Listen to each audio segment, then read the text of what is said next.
Hello everybody, it's the Historical Gamer once again, and today we're returning to Sid Meier's South Mountain, the add-on pack, which came with Sid Meier's Antietam and was released sometime after Antietam came out.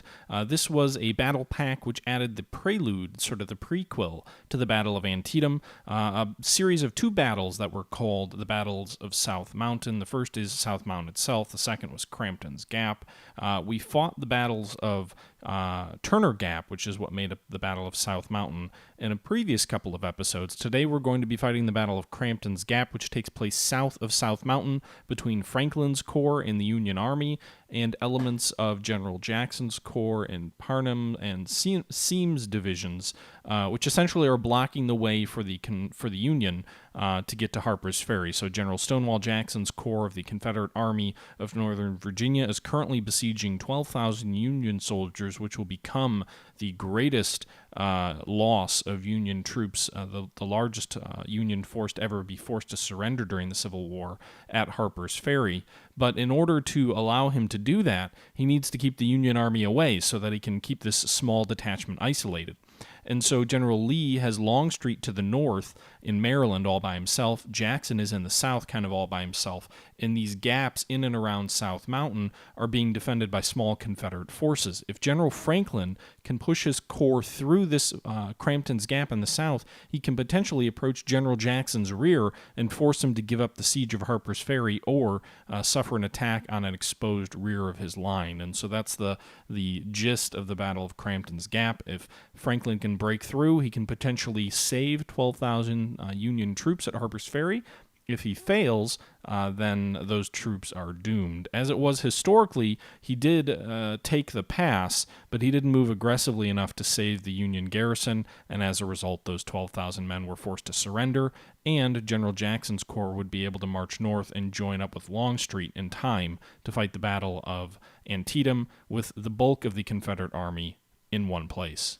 Rather than strung out and isolated and being able to be defeated in detail, the Confederate Army was able to be in a strong defensive position, admittedly heavily outnumbered, but a strong enough Confederate position and defensive position to be able to inflict upon both sides the bloodiest day in American history.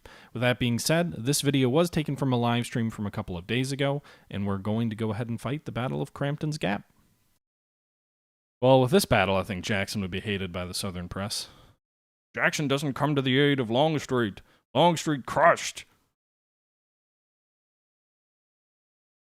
Tortuga, no, there is no Battle of Brokeback Mountain. Nice try.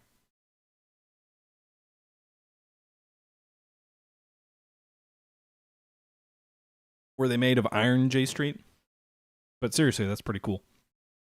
What are we playing under anyway? Kernel difficulty? Cool.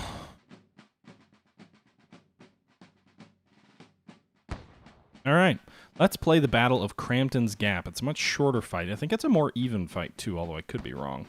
We're going to fight as the Union once again. Slain line rose precisely as they had stood in their ranks a few moments before. Mountain Church Road, that's a lovely-looking stone wall. This is your best brigade. Some more artillery arriving. Really? I start with one brigade? This is an hour-and-a-half long battle, isn't it?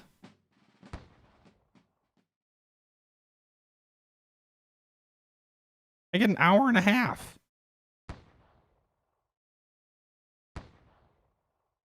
And there's a shit ton of objectives here, too. So there's this road, which is only worth 2 victory points. Then there's Crampton's Gap itself, which is worth 3. Pleasant Valley's worth 6. How the hell am I supposed to cover all this ground in that short a period of time? I don't want to double-quick everybody all the way through the battle, but I might have to. Alright, we're going to attach everybody in Bartlett's brigade. Move them forward in maneuver column. And then put them up to the church road. Hopefully they can take this objective. I guess well, that's away we go, because that's all we have. True real-time. Oh God. If I go true real time, these soldiers are sure as hell gonna take forever. Oh my God. That would be that works in a game like Scourge of War, where the game's actually designed for it. But when you have troops moving as slow as that, I don't think you can get away with true real time. Oops. All right. So there's. Sorry.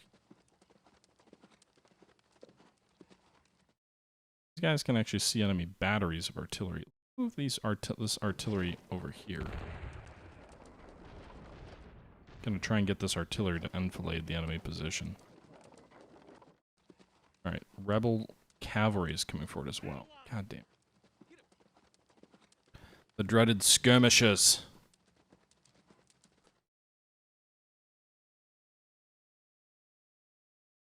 J Street, thank you again for another bit-tastical voyage. More meat for the butcher. More meat for the meat grinder. How the hell? I mean, is this a mission where you're supposed to avoid the objective?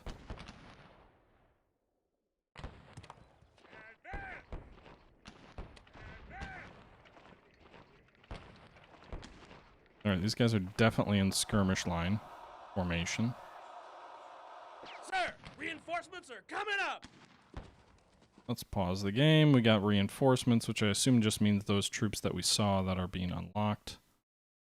Tobert, let's go ahead and move him forward. Newton, let's move him forward. This is Slocum's division, I believe it is. Experienced division commander. I think that's all we get still. So we're going to go right at him, and then we're going to try and maybe, I don't even know, like, how are we supposed to cover all this ground? I don't know. I don't think we're going to win this fight, guys. If we do, it'll be a marginal victory at best. Charge these bastards.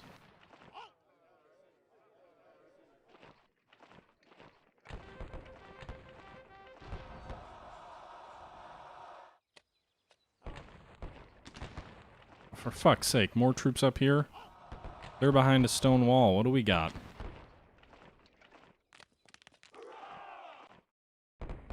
We're approaching the Mountain Church Road. At least we got that. I can't double quick all the guys.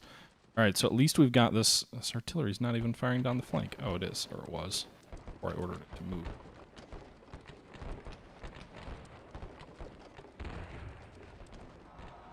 So. I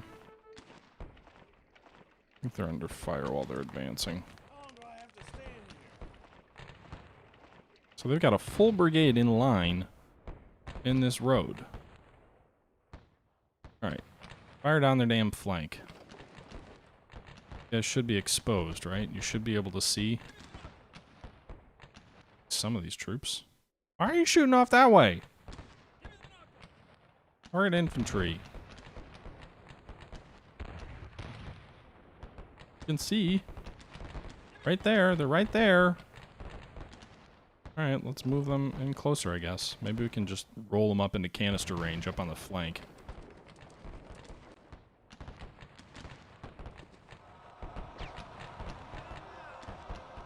Alright, so we drove back one of the regiments. Guessing just because they're so small. Robert's coming up here. Coming on double. Newton, I'm going to try and maybe advance toward the brown, whatever, gap.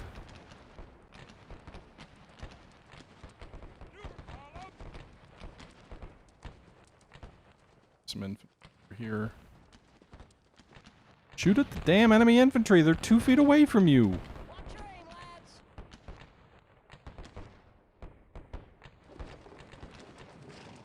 Really? Can you not see them? You can see them. Engage.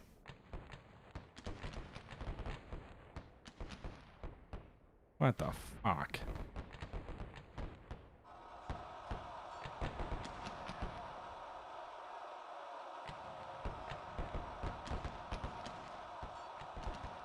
I don't understand. Come out and fight!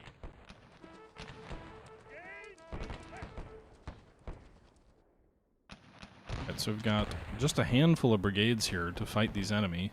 Sir, reinforcements are coming up! Brooks is now available. Maybe we can get into the Pleasant Valley if we advance over this way.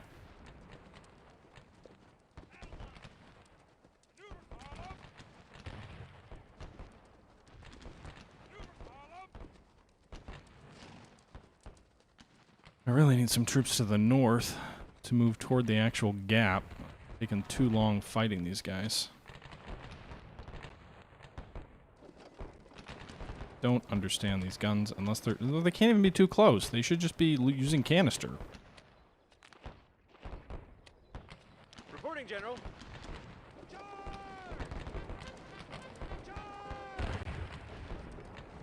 There you go. Now they're firing canister at these guys.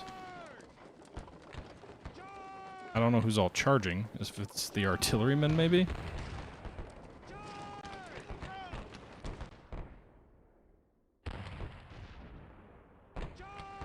Sounds like it's the artillerymen. Alright.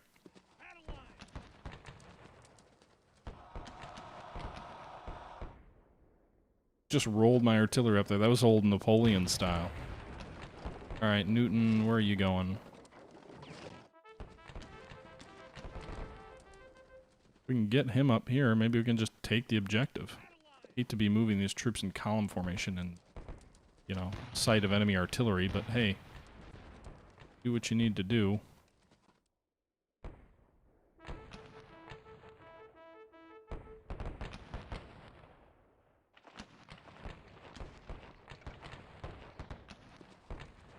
Maybe this ground isn't as difficult as the ground that we fought on the last time. Doesn't appear to be. It's still pretty damn steep up there. Maybe the enemy just has fewer troops here. I'm not really sure.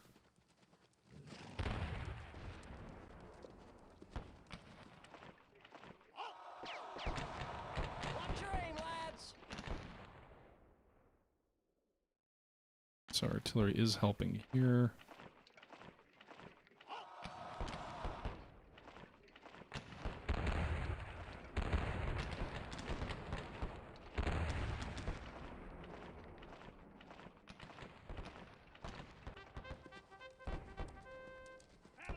Alright, maybe we can get in behind them and take an objective without them having troops there. That's my main hope.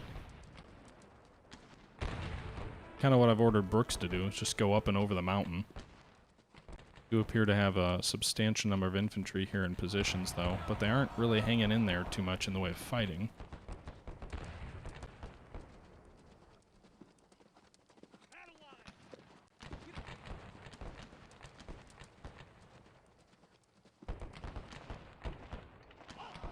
Alright, these guys obviously have the high ground.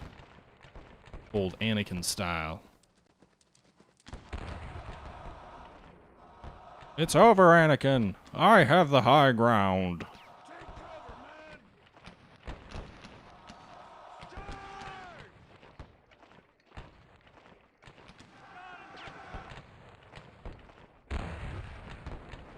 Charge up the mountainside.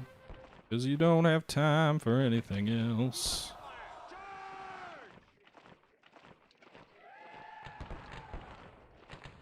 Well, they repulsed him. At least you closed the gap there. Sir, reinforcements are coming up. So we got a half an hour now. Finally, more of our troops are coming in. It's like you've got to move everybody at double quick to get anything done.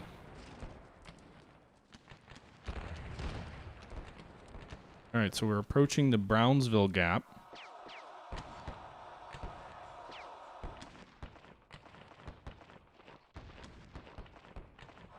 If this is all they've got, we might be okay.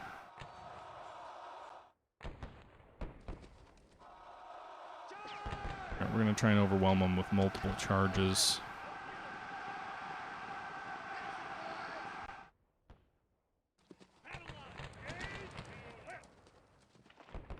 You know, these guys are going to try and go up here. Maybe Crampton's Gap is unoccupied.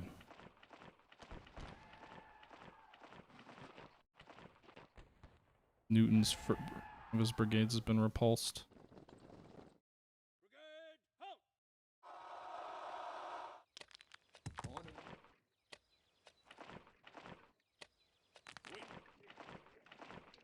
Alright, Brooks is going up and over the hill. Maybe he'll get there. Looks like they're using the road, so at least that should be a quicker line of march. I'm assuming they've got at least one regiment in Crampton's Gap. But it could be wrong. Robert, move your troops forward.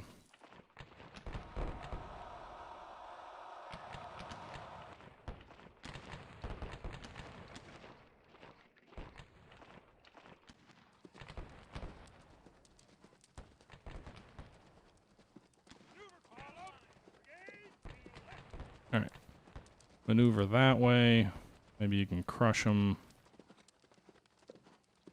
I don't know how we haven't taken the Brownsville Gap yet.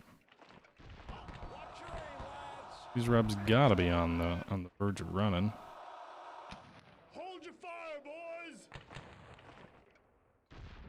Apparently I just have competent and mediocre brigade commanders, which means they basically have no command radius, which makes ordering charges more or less impossible. 2 more regiments charging. Hancock's brigades arrived.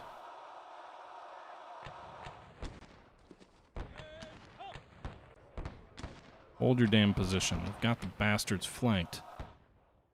These rebs are given way too good.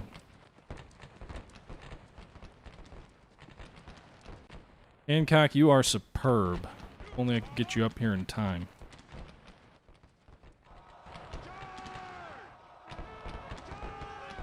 Reporting, General. Alright, so there is an enemy regiment near Crampton's Gap. That means there's no way in hell that we're going to overwhelm them in time. It's kind of like you just got to charge and pray at this point.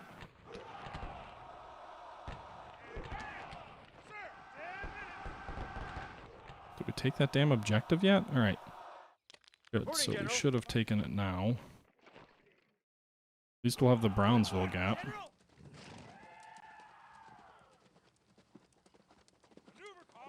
Alright, move everybody into double. Alright, so I don't know if that gives me more time or not. I don't think there's any way I'm getting to Crampton Gap in time.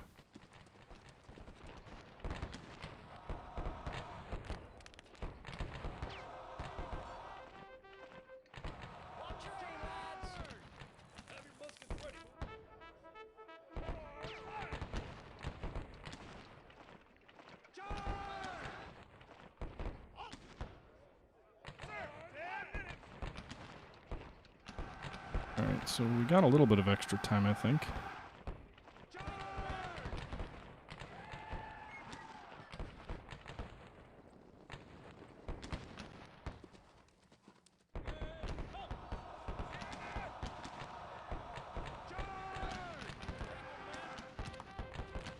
Alright, try and drive them back.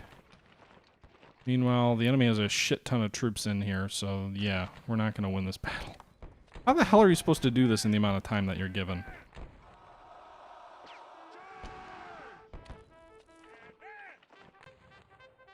Like, look at all these fuckers.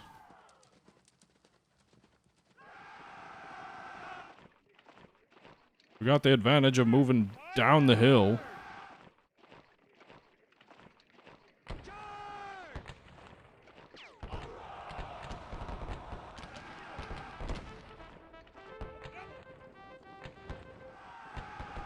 Chase after 'em, boys, to Richmond. Hold your fire, boys! To Richmond, boys, to Richmond. No.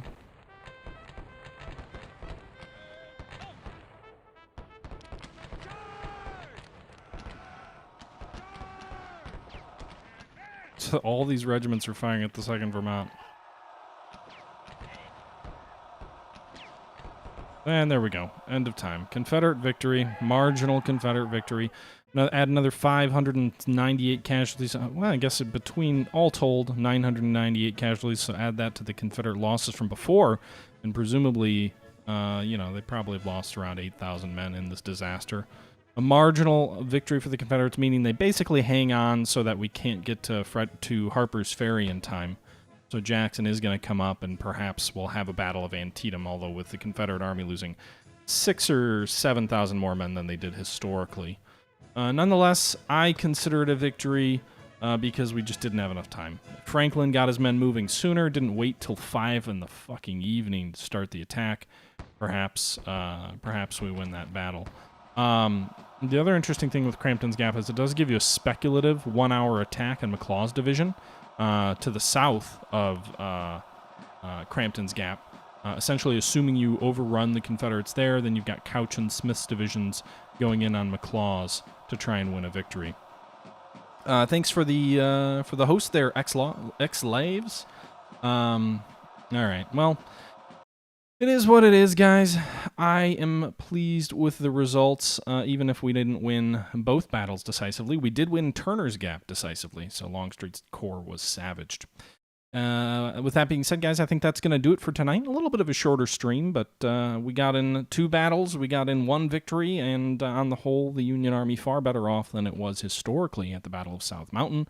That is your look at Sid Meier's South Mountain, the add-on, which was available to anyone who had Sid Meier's Antietam via free download via Fairfax Games. There was some affiliation with Breakaway Games, who would end up working on the Waterloo game. They basically bought, I believe, the engine from Fairaxis to use it for some Napoleonic games, Waterloo, Napoleon's Last Battle, and Austerlitz, Napoleon's Greatest Victory, which would come out shortly after this.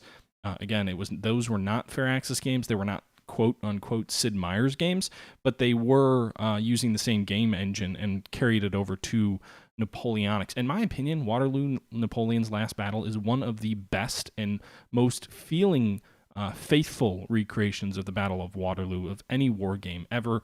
The engine holds up incredibly well. They get the sort of tension between squares and cavalry and artillery just right. They do a phenomenal job of making the Hougoumont feel fight like you can fight in it and try and storm it, and yet incredibly difficult to do so. They do leave open some tactical options to you, like bringing up massive amounts of artillery to try and pound the Hougoumont down, or even start it on fire, which you can do. That game, I think, more than any game I've ever played before, gets Waterloo right. And again, that's my point of view. I'm not an expert in Napoleonics. I would like to show that off on the channel. I need to figure out how to slow my CPU down because for some reason, the Sid Meier's South Mountain, Antietam, Gettysburg run fine on a modern processor, but Waterloo and Austerlitz run at like times 100 speed, and there's nothing you can do. It's like they basically, it runs as fast as your processor will run, which at the time wasn't an issue because processors were much weaker 20 years ago than they are now. I don't know what they changed in the game that caused that change. I would like to show Waterloo, though, because that was a game I played a ton of. I don't think I ever won that battle. And I always got myself way more committed in and around the Hougoumont than I ever really intended to. I never really launched those frontal assaults on the British positions on the main line. Again, the Hougoumont sucked me in very much as it did Napoleon historically. But anyway, guys, I appreciate you tuning in for this video, for this battle, for this stream.